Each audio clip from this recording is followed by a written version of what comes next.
Something massive just happened in global finance, and almost nobody is talking about it. South Korea's biggest digital bank just made a move that could quietly reshape how money travels across borders. And once you see the full picture, you will understand why this matters way beyond just one country. Your brother Charlie is here, and today we are breaking down why this deal out of Seoul might be one of the biggest financial stories of 2026. So let's get into it.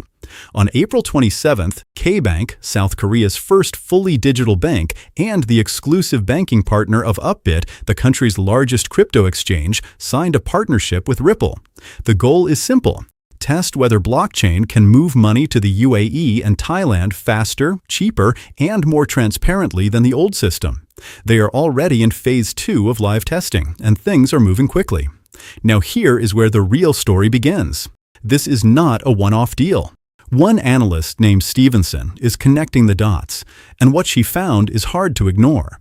She says this is a pattern, a quiet global wealth transfer happening through financial infrastructure, not through price charts or social media noise. Look at what has happened recently. In France, Sogen Bank deployed a fully regulated euro stablecoin on the XRP ledger. This went through the strictest legal and compliance checks in Europe. XRP passed every single one of them. In South Korea, Kyobo Life Insurance used Ripple to pilot real-time settlement of tokenized government bonds. These are the safest financial instruments in existence. The fact that a major insurance company is settling them on Ripple's rails tells you this is structural, not experimental. And in Japan, XRP became usable for 44 million consumers across 5 million merchants. That is not a pilot, that is everyday scale. Now step back and look at all three together. France is the stablecoin layer. South Korea is the real-world asset layer. Japan is the everyday payments layer.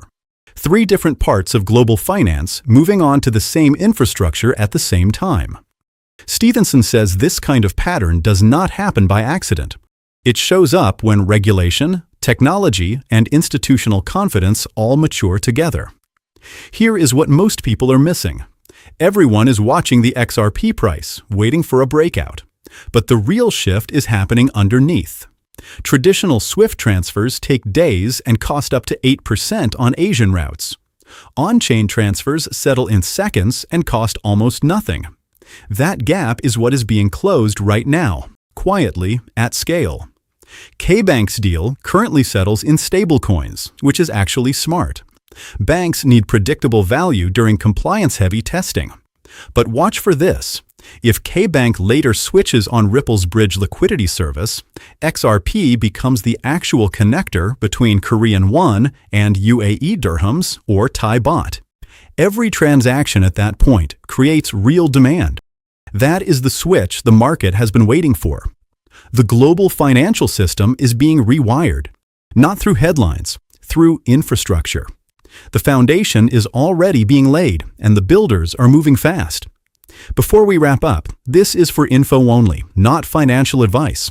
Always do your own research. Stay sharp, and I will see you in the next one.